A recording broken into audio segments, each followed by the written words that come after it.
Now, Unless I wasn't hearing a... okay, Correct. there are prophets in Old Testament and New Testament. The whole of the Old Testament is prophetic. Prophecy. Yeah.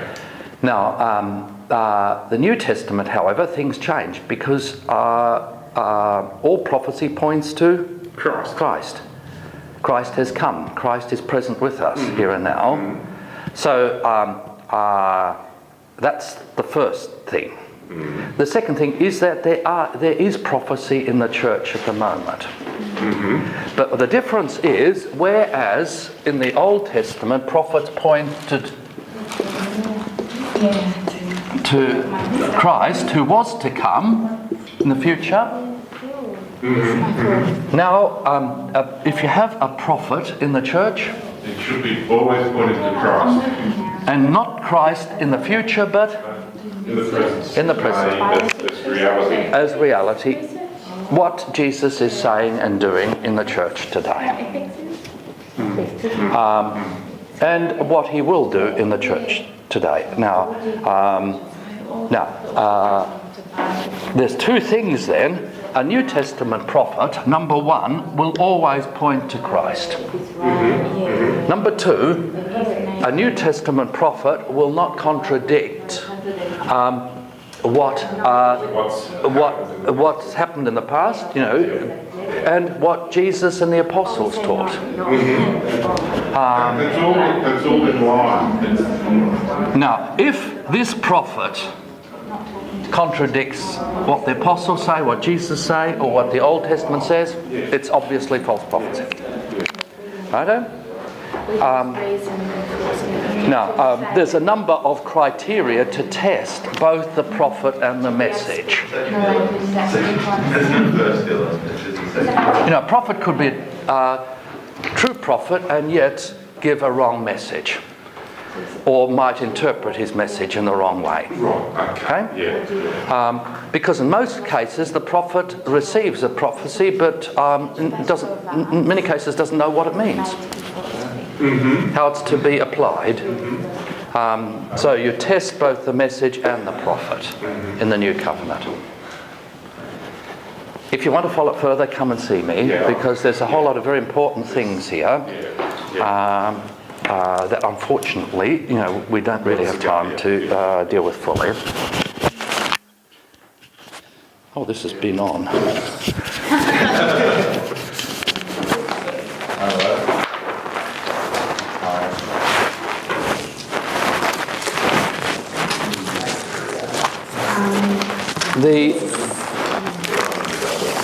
You right, Chelsea, there? Sorry. You look now. Oh yes, we're going through the listing of books according to the Hebrew Bible. Now, as you know, there are three big clusters of books in the Hebrew Bible. The first is the Law, the second is the Prophets, the third are the writings. Now, one of the funny phenomena is that the Hebrew Bible lumps together the messages of the prophets, this, together with the 6 historical books, Joshua, Judges, 1st and 2nd Samuel, 1st and 2nd Kings, are not regarded as history, but they're called the former prophets. Now, it's this cluster of books that we're going to look at, what the Jewish tradition calls the former prophets, the 6 books of prophecy, 6 books of history, which are prophet. Why is it prophecy? What's the common feature of these?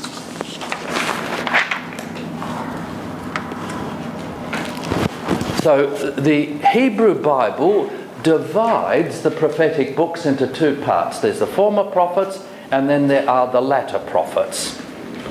And amongst the latter prophets you have 4 big scrolls.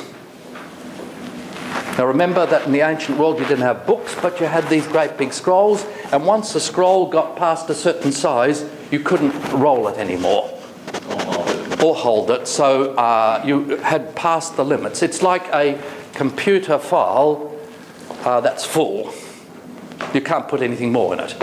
And you have 4 big scrolls. There's the Isaiah scroll, Jeremiah scroll, Ezekiel scroll, and then the so-called 12 prophets, the minor prophets.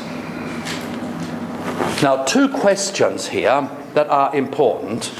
Why is it that the Hebrew Bible regards the historical books from Joshua to 2 Kings as prophecy? Why is it included within the category of prophecy? Well, in the light of what we've done so far, it should be not so odd or unusual. That consideration from Deuteronomy of what God's people is going to what God is going to do to his people? No, it's because it's not just a chronological thing. What you have is something historical, theological being done here. But what these books do is to give the origin of prophecy in Israel, and as well as the historical background to the written prophets. Now, one of the things about prophecy is that prophet always it arises in a particular historical situation and speaks into that situation. So history and prophecy goes together. To understand a particular prophecy, you need to understand what's the historical situation that it comes from, and what historical situation does it speak into. Let me give you a case of a very famous prophecy in the early church. In 66 AD, a prophet came to the congregation in Jerusalem and said that the words of Jesus about the destruction of Jerusalem and his temple, the temple in Jerusalem, was shortly to be fulfilled, and therefore said that the Christian congregation was to leave Jerusalem. So all the Christians left Jerusalem and went across the Jordan to a place called Pella, 66 AD. Do you know what happened the year after, 67 AD? The Romans, there was a rebellion against Rome, which eventually led to the destruction of Jerusalem and its temple, 70 AD. You remember that from early church history. Started in 67, did it? Sorry? So the rebellion. The rebellion started in 67. The prophecy was the year before that, 66 AD. Now, we don't have the actual words of the prophecy, but you could say the prophet said, "Leave Jerusalem." Okay, now you can't lift that out from that situation. It doesn't make sense. Leave Jerusalem. It could have been just that one. But it was leaving Jerusalem. Who is to leave Jerusalem? Not everybody to leave Jerusalem, but the Christian congregation. Leave Jerusalem, and let's say the prophecy was, and go to Pella. So you need to make sense of that prophecy. You need to understand the historical situation, who it was spoken to, when, and then why it was spoken, which is because Jerusalem was about to be destroyed by the Romans. So prophecies are always spoken in a specific historical situation, and they interpret that situation theologically and are to be interpreted historically in its light. So take that prophecy. They interpret what's going to happen, which is that the Romans are going to... there's a rebellion against Rome. The result is that the Romans are going to sack Jerusalem, destroy the temple. Right? So it comes out of that situation and helps the Christians to understand that God is at work here in this situation. He's bringing the judgment that Jesus had prophesied. He's about to bring that judgment on the inhabitants of Jerusalem and its temple. So you get, it's a double work. Out of history you get prophecy,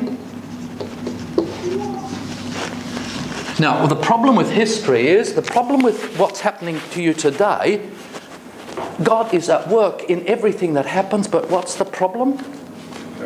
You can't see it, and you don't know how He's at work in your life today unless you have a specific word from God which tells you God is doing this or saying this. You can't make sense of what God is doing in history. So there is always this interpretive loop, if I can put it. Prophecy arises out of history, it creates history, it makes history, and it helps you then to make sense of history or God's activity in history. You see the way it works? So history and prophecy go together. The former prophets start off with the 1 Samuel, because the first of all the prophets was Samuel. And goes through the history of Israel during the prophetic period when the prophets played a very important part.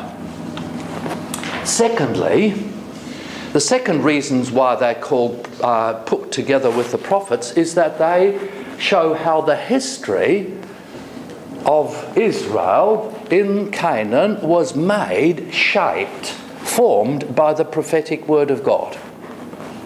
Right from the beginning, Joshua was told by a prophetic word to go and occupy the land. And from that point onwards, all the most important events that happened, with the choice of Saul to be king, deposing of Saul as king, the choice of David, the building of the temple, all those kinds of things, right through to the destruction of the temple and the Babylonian captivity, all that was the result of prophecy. Now, what you have here then is a different kind of history. For us, there are 2 or 3 factors that shape human history. So what shapes human history is, first of all, for us, politics. The decisions of Rudd and Obama and all the rest of the rulers of the world, the parliaments, the governments. Secondly, we say economics shapes history. And you can see that now with the whole credit crisis. The third thing, and this is a new modern insight, is that what we call culture shapes history. Now, I won't go into all those factors. In the Old Testament, it doesn't deny any of this, but says that these are all secondary. What's the basic factor that determines human history is God. And there are 2 things that shape history. It's not the human factors, but the supernatural divine factors. So worship and prophecy shape human history. Worship. If the Israelites worship God, certain things happen to them. If they worship other gods, certain things happen to them. And so it's interpreting history in the light of the law of Moses, which has to do with worship, and the message of the prophets. Human history. Yes, Tony, do you have your hand up there? You seem to be hovering, but it's a bit decisive. It's only since the Renaissance that all that stuff has changed. Oh yes, this is a modern... This is only since the Enlightenment.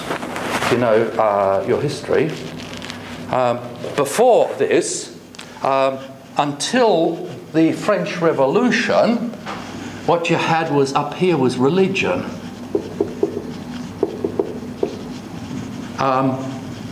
Was number 1. And until the coming of Karl Marx and his company, there were 2 basic factors which were said to shape human history, and is religion and politics. They're the 2 factors. Karl Marx says it's economics. And a whole lot of modern scholars go one step further and say it's basically culture that shapes human history. Culture has taken the place of religion, for modern thinking. was the traditional Western way of looking at it. But if you want to go the New Testament times, it's slightly different even then. But basically, it's religion and politics, and that's still the case in Islam, and you can't separate these two. If you want to understand the way things work in Iran, or in Iraq, or in Pakistan, or in Saudi Arabia, you've got to see that basically religion and politics are like that, hand in glove. You can't distinguish them. Religion is politics, politics is religion. Now, going back to here, these books, the books of Joshua, Judges, 1st and 2nd Samuel, are called, in the Jewish tradition, either the former prophets or the prophetic history. Can you work out why it's called the prophetic history, Garth? Put it in your own words. See if you understood. I'm talking big ideas at the moment, and sometimes it's hard to get your head around. Why is this history, which tells the story of Israel from their entry to the Promised Land to their exile from the land, why is it called the prophetic history? Okay, David, let's have a go. Because it was all prophesied. Because it was all prophesied? No, all details weren't prophesied. Oh, the main sort of things that happened. Yes. So the words of the prophets basically shaped the history. So the most important guys, if you like, in the story are not kings, are not your ordinary people, but are prophets. What they say, where they speak the word of God, that shapes the direction that history takes. So it works in two ways. This word creates history, and if this prophetic word creates history, then you've got to understand that history as in terms of prophecy. So prophecy, history, prophecy go together. Secondly, some modern scholars call the former prophets the Deuteronomic history. The abbreviation for Deuteronomy is DT, or the writer of Deuteronomy. The abbreviation for the book of Deuteronomy is Deut, but for the hypothetical editor of the book is DT. Now, the hypothetical editors of this big history are DTR. It's called the Deuteronomist. It's a scholarly shorthand. Many modern scholars call this the Deuteronomic history. Now, why is that the case? Now, this is very important. Oh, see if you can work out. Because Moses predicted what would happen. He said, if you do this, this will happen. If you do that, that will happen. Yes. And then at the end, he sang a song and said, this is what's going to happen. You're going to do this, and then this is the outworking of all of that. Okay. What the book of Deuteronomy does is looks ahead, and Moses there predicts what's going to happen in the history of Israel in the land. So this history begins with the entry into the land, and it ends with exile from the land. What did Moses prophesy would happen to the people when they came in the land? They would worship other gods. And what would God eventually have to do? Because they reject him as their God, they reject the owner of the land, therefore God would have to do what? Reject.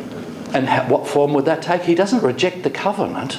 He doesn't reject them as his people. What is the curse that he'll bring on them? The judgment he'll bring on them? Exile from the land. The same God who gave them the land would take his land away from them if they refused to acknowledge him as their God. That's the whole theology of Deuteronomy. So Deuteronomy, what Moses warns against in Deuteronomy, in fact happens in the history of Israel. Do you see the way it works? Now, work it backwards. Can I just finish this line of argument? One of the most inexplicable things that all devout thinkers couldn't make sense of was that in 587 to 586 BC, the unthinkable happened. God turned against his people. The same God who had given them kings took kings away from them. The same God who had given them the land took the land away from them. But most radically, the God who had given them the temple as his dwelling place with them allowed a pagan God and his people to sack his city, depose his king, exile his people from the land, and worse than that, they allowed a pagan people and their gods to destroy his temple. What kind of a God is it that doesn't defend his people and doesn't defend himself by protecting his temple? Can you see the theological problem? It looks then as if God has been defeated by which God? The pagan God. The pagan God. Do you know the name of that great Babylonian god was the god Marduk? It looked as if the Lord had been defeated by Marduk. Now, the problem that people had after this, and it was people who were in exile in Babylon, looking back on their history, what's the question that's going to be in their minds? The question is, why did this happen? There's two possibilities. Either their God doesn't exist, so he's weak, or God allowed this to happen. Or maybe even stronger than that, God not only allowed this to happen, but he made it happen. If he made it happen, why did this take place? Now, the people in exile then look back on the whole history, but they also look back on the book of Deuteronomy, and the book of Deuteronomy gave them the interpretive key to understand the history, looking backwards. Can you see? So the book of Deuteronomy they said, aha, this is why it happened. Look at what Moses said here. And the second interpretive key was they looked back at the message of the prophets, and what did the prophets warn right from the very beginning? If the people refuse to repent, they will get exiled from the land. So let me summarize this, because this is a big picture stuff, and that's what I'm interested in here. The Deuteronomic history, the prophetic history, whatever name you give to it, is not important. But it was compiled during the period of the exile in Babylon to explain why God took his land, his monarchy, his king, and his temple away from his disobedient people. And there's the clue. It's because of their sin, because of their disobedience, because they worship other gods, therefore God took these things away from them. That's the first reason. And they used... the people who compiled this history, notice they didn't write it, they took sources and cobbled it together. They used the book of Deuteronomy to give the theological reasons for the exile in Babylon. Helped them to understand what was going on. And that therefore gave them hope in the future, because if God did this, then what did it mean for the people in exile in Babylon? They can repent. They can repent, and then what can they hope for if they repent? The same God who took the land away from them would Restore. land. The same God who had allowed the temple to be destroyed would allow them to rebuild the temple.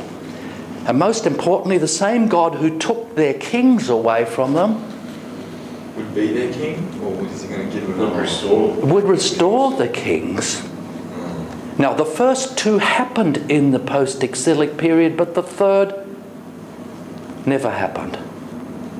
And that's important for the New Testament. because that's the missing link. So, From here, from 586 through to 33 AD, Israel has no king. so who was Herod then? Herod was an impostor. He was put there by the Romans, but he was not a descendant of David. He was an Edomite, partly, and he had some Jewish blood, and he claimed to be the Messiah, by the way, but rather a shonky kind of spin. If you want to read the history, and Josephus, the great Jewish historian, tells you a lot about it if you want to read it up for yourself. Okay. So now, so the third factor is the book of the prophetic history is not just doom and gloom, saying this is God's judgment on us, therefore we are done for. No, it taught that God exiled his people from the land because of their persistent idolatry and apostasy, as well as their improper worship of him in the high places and their neglect of the temple. And if he took it away from them for this reason, then he could restore it again. And so there is an implied message of hope for the future. Now, Joshua, can you tell me, why is it that modern scholars call the prophetic history the Deuteronomic history? Because the whole thing looks back at Deuteronomy in a sense. In what way? That What whole thing? Who looks back? The thing is... people in exile yes. look back at Deuteronomy to see, one, why they're exiled, and Yes. two, how they can get back. Yes, how they can regain what they had lost. But can you notice they're looking at the whole story from the moment they entered the land to the moment they lost the land. Now that's the markers. So it's a big history going over a period of from about 1200, roughly speaking, through to the return from exile was around about 537. So can you see it's about 700 years of history, roughly speaking. Any questions on that big picture? So if you want to have a look at the whole history together, it's a continual story. Joshua, entry into the land. Judges, the period before they had the first kings. 1st and 2nd Samuel, the first two kings of Israel, Saul and David. And then 1st and 2nd Kings deals with the history of the descendants of David. The history of the temple built by Solomon. The history of the northern kingdom that broke away from the south and was destroyed a long time before the Babylonians came and destroyed the southern kingdom. But all of it focuses on the land. And this history focuses on three big gifts that God gave to his people. In Genesis, God gave his covenant to Abraham and his descendants. In Exodus, Leviticus, and Numbers, God gives the covenant at Sinai, which has to do with the divine service to Israel. That's his big gift there. So the covenant with Abraham, the divine service. Now you get three new gifts. What are these three new gifts, Garth? Access. It's like, say Jesus. God loves us. What are the three gifts that are covered in the books? Joshua, Judges, 1st and 2nd Samuel, 1st and 2nd Kings. Let me be quite specific. Joshua deals with which gift? The land. The land. Then Judges deals with the problem where you don't have a king, so it gives the case for kingship. What does 1st Samuel give us?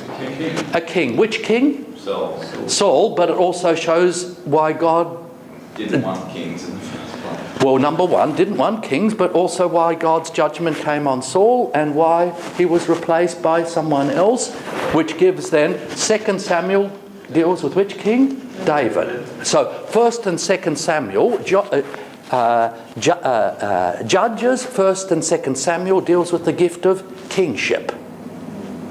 And 1st and 2nd Solomon, 1st and 2nd Kings deals with a new gift, the temple.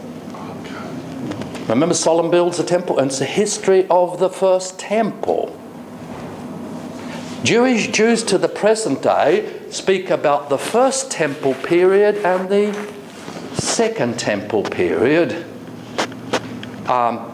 which is but what we'd say the pre-exilic history and post-exilic period.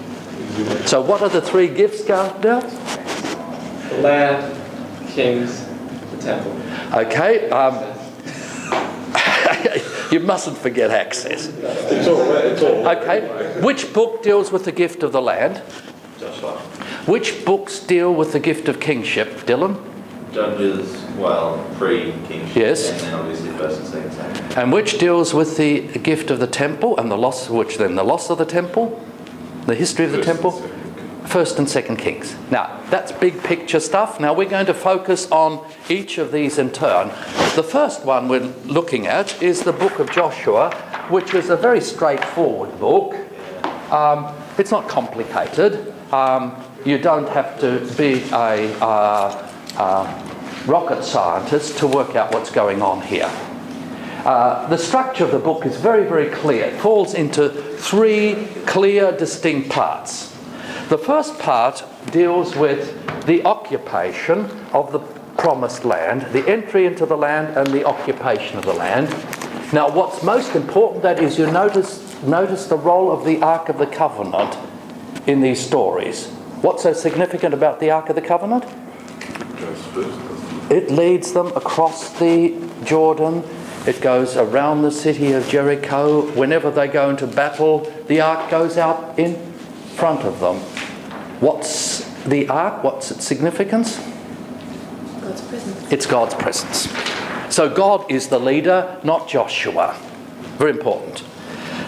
Then there's a large section, chapters 13 through to 22, which deal with the distribution of the land. David, can you read the summary of this in chapter 14, 1 to 5? Joshua 14, 1 to 5, please, David.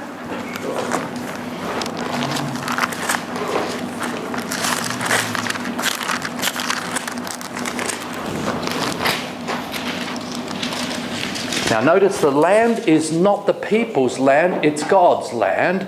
How does he divide it, distribute it? Chapter 14, 1 to 5.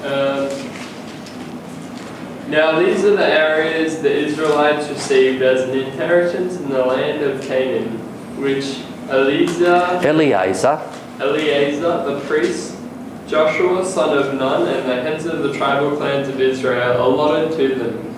Their inheritances were assigned by lot to the 9.5 tribes, as the Lord had commanded through Moses. Moses had granted the 2.5 tribes their inheritance east of the Jordan, but had not granted the Levites an inheritance among the rest. For the sons of Joseph had become 2 tribes, Manasseh, and Ephraim, yes. The Levites received no share of the land, but only towns to live in, with pasture lands for their flocks and herds. So the Israelites divided the land, just as the Lord had commanded Moses. Now the land is divided by lots, and the person who draws the lots is Eleazar the chief priest. It's done in the presence of God, and in this way God gives the land to the people. The important thing about the land is that the Israelites don't own the land. To use a modern term, they are tenants on the land. They lease the land from God. So the land remains God's land, and you therefore cannot buy or sell the land. It must remain in the tribe, in the family that God has allotted it to. And then the book of Joshua ends with the death of Joshua and his legacy to the people of Israel. The covenant that he makes, this is not divine covenant, but this is a human covenant. The covenant that Joshua makes with God and gets Israel to make together with him covenant that they will be faithful to God in the promised land. Because he knows the book of Deuteronomy, he knows the warnings of Moses, and he senses what the problem's going to be. Now, what are the main themes of this very straightforward book, which has to do with entry into the promised land? Number one is that Joshua is a successor of Moses, but he doesn't take over all the role of Moses. He is the military leader. Can we read chapter 1, verses 1 to 9? Joshua and Levi. After the death of Moses, the servant of the Lord, it came to pass that the Lord spoke to Joshua, the son of Nun, Moses' assistant, saying, Moses, my servant is dead. Now, therefore, arise, go over this Jordan, you and all this people, to the land which I am giving to them, the children of Israel. Every place that the sole of your foot will tread upon, I have given you, as I said to Moses. From the wilderness and this Lebanon, as far as the great river, the river Euphrates, all the land of the Hittites, and to the great sea toward and going down the sun shall be your territory. No man shall be able to stand before you all the days of your life. As I was with Moses, so I will be with you, and I will not leave you nor forsake you. Be strong and of good courage, for to this people you shall divide as an inheritance the land which I swore to their fathers to give them. Only be strong and very courageous, that you may observe to do according to all the law which Moses, my servant, commanded you. Do not turn from it to the right hand or to the left, that you may prosper wherever you go. The book of the law shall not depart from your mouth, but you shall meditate it on it day and night, that you may observe it to do according to all that is written in it. For then you will make your way prosperous, and then you will have good success. Have I not commanded you? Be strong and of good courage. Do not be afraid, nor be dismayed, for the Lord your God is with you wherever you go. God promises to be with Joshua as he was with Moses. He promises to be with his people as he was with Moses. Now, what's interesting here is that Joshua is appointed as the successor of Moses, but what's emphasized here is not his role as the military leader, which he was, but his role in entering the land and dividing the land. Now, why is there no emphasis on the military role of Joshua?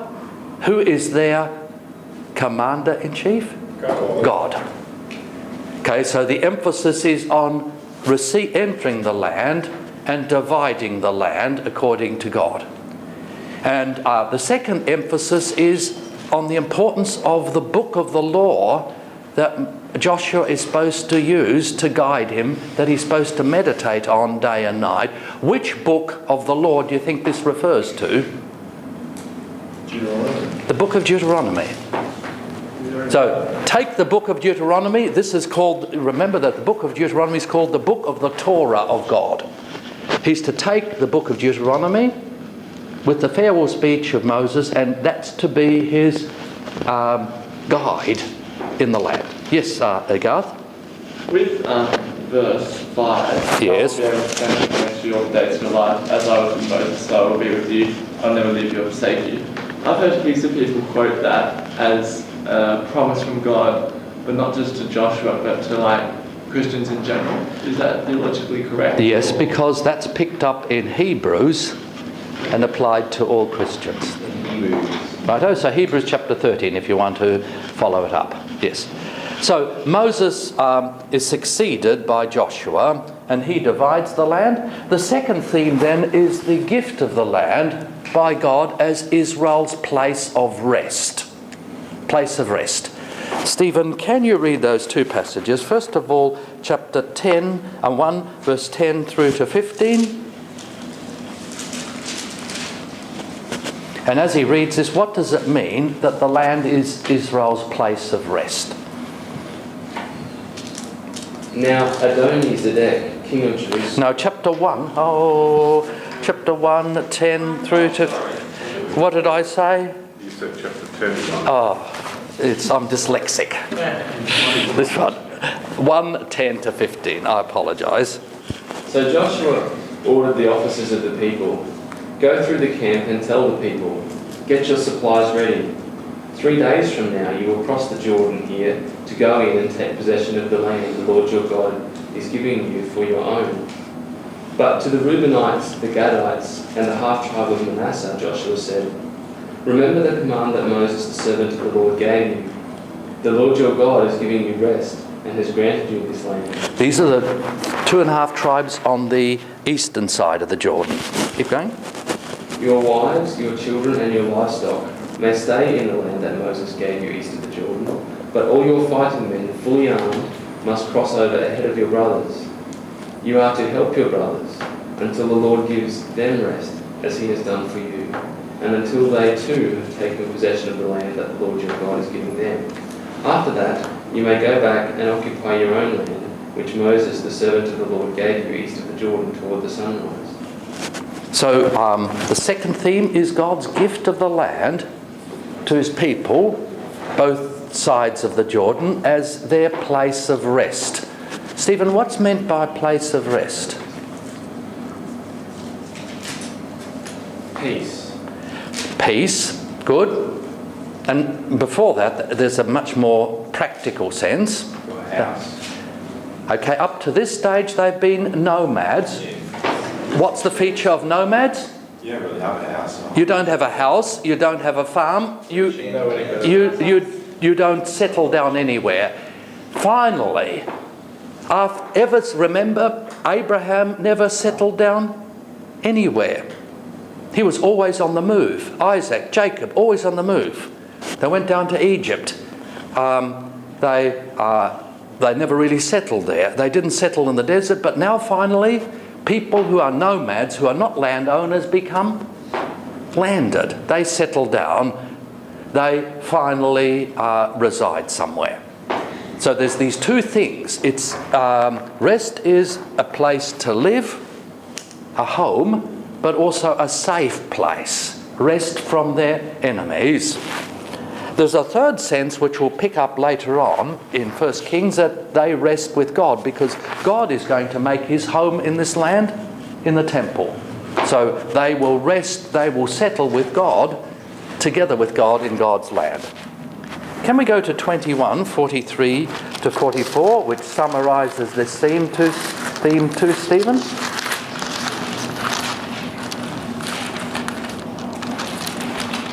Um, 21:43 to 44. So the Lord gave Israel all the land he had sworn to give their forefathers, and they took possession of it and settled there.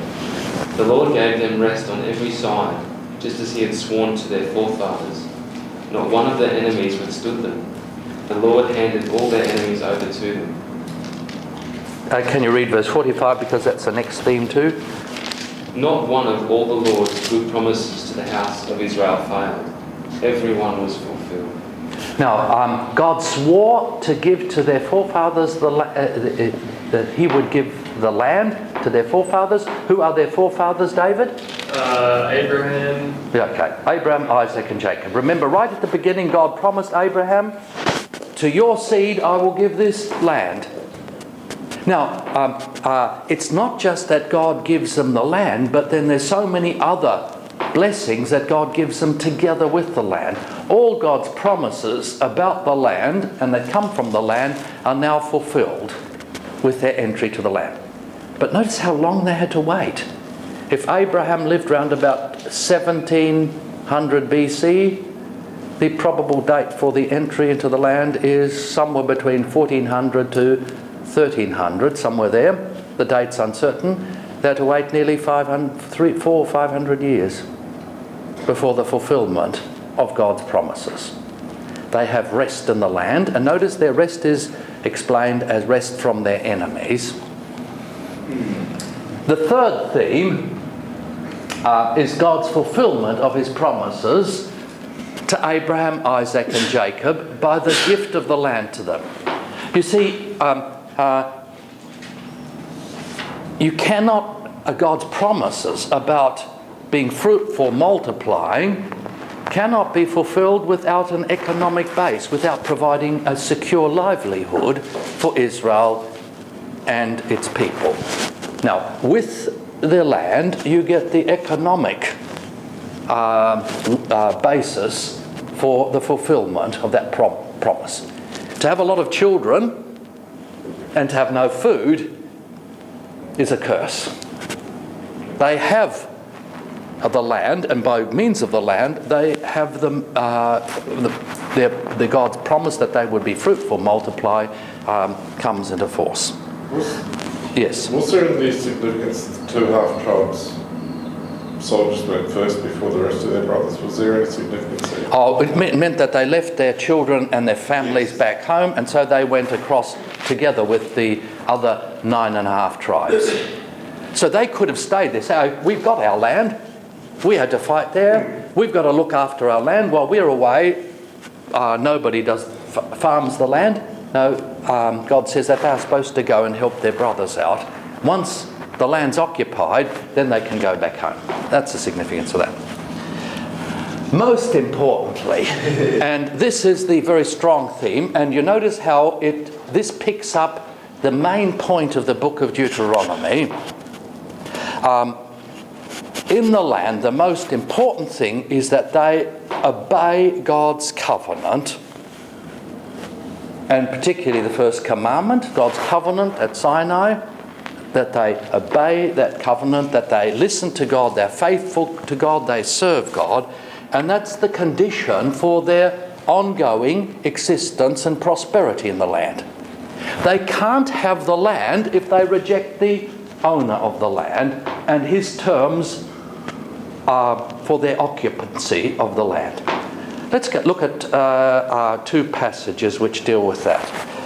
Chelsea, can you read 23, 1 through to 13?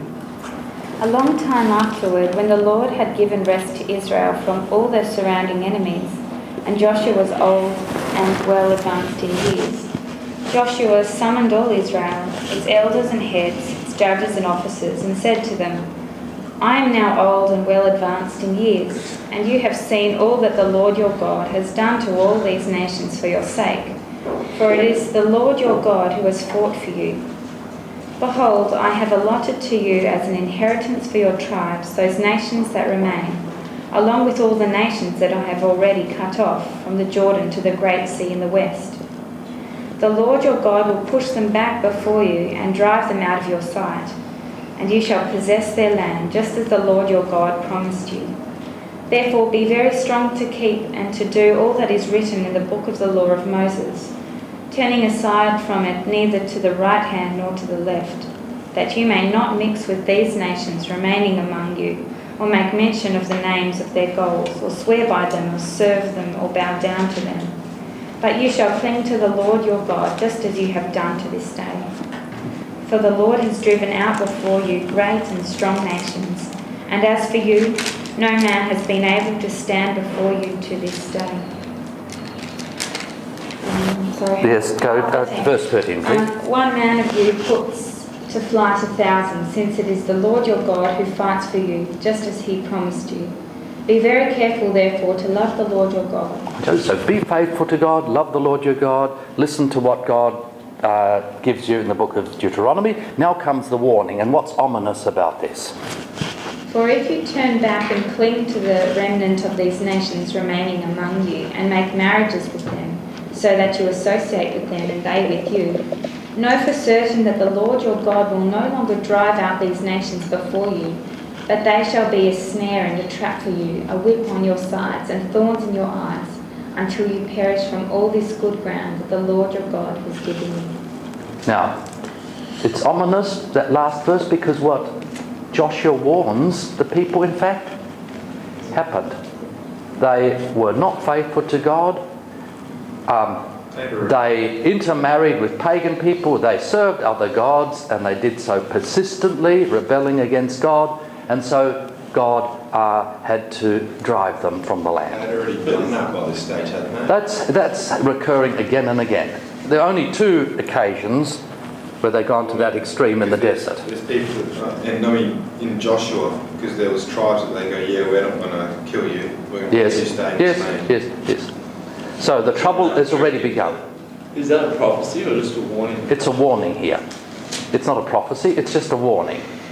But the warning becomes a prophecy. Let's look at the second passage. Now, after this, first of all, Joshua addresses all the leaders of Israel, and then he assembles the whole congregation of Israel at Shechem, the central place of worship, and Joshua makes a covenant with them in which he promises to be faithful to God and gets them to join with him. Chapter 24, 14 through to 25. Could you read that too, Chelsea, since these two belong together? Now therefore fear the Lord and serve him in sincerity and in faithfulness. Put away the gods that your fathers served beyond the river and in Egypt, and serve the Lord. And if it is evil in your eyes to serve the Lord, choose this day whom you will serve, whether the gods your fathers served in the region beyond the river, or the gods of the Amorites in whose land you dwell. But as for me and my house, we will serve the Lord. Then the people answered, Far be it from us that we should forsake the Lord to serve other gods. For it is the Lord our God who brought us and our fathers up from the land of Egypt, out of the house of slavery, and who did those great signs in our sight and preserved us in all the way that we went, and among all the peoples through whom we passed. And the Lord drove out before us all the peoples, the Amorites who lived in the land. Therefore we will serve the Lord, for he is our God. But Joshua said to the people, You are not able to serve the Lord, for he is a holy God. He is a jealous God. He will not forgive your transgressions or your sins. If you forsake the Lord and serve foreign gods, then he will turn and do you harm and consume you after having done you good. Notice the warning there. And the people said to Joshua, No, but we will serve the Lord. Then Joshua said to the people, You are witnesses against yourselves that you have chosen the Lord to serve him. And they said, We are witnesses. He said, Then put away the foreign gods that are among you, and incline your heart to the Lord, the God of Israel. And the people said to Joshua, The Lord our God we will serve, and his voice we will obey. So Joshua made a covenant with the people that day, and put in place statutes and rules for them at Shechem. Now what's at stake here? Notice how frequently the word serve comes here. Serving God, which means worshipping God. The problem in the land's going to be that they break the covenant by breaking the first commandment. That they don't serve God, but they worship pagan gods. And here, first of all, Joshua himself promises that he and his house will serve the Lord, and he gets the Israelites to serve the Lord, and they make a covenant, a commitment that they and their descendants will serve the Lord and they'll get rid of all other gods. Easy to say, but in fact that didn't happen. And that's the sad story in the land. So the sad story in the land is that even though God gave his land to his people and remained faithful to his people, the people didn't remain faithful to him. And because of that, they lost the land that God had given them. Now, what's the main purpose of the book? Threefold. Number one, it shows how the land was God's gift to his people. Secondly, it warns against apostasy from God in the promised land and the loss of the land if they reject God and are no longer faithful to him. Karen, could you read those verses 23, 15 to 16, which follow on from that passage we read at the end of chapter 23.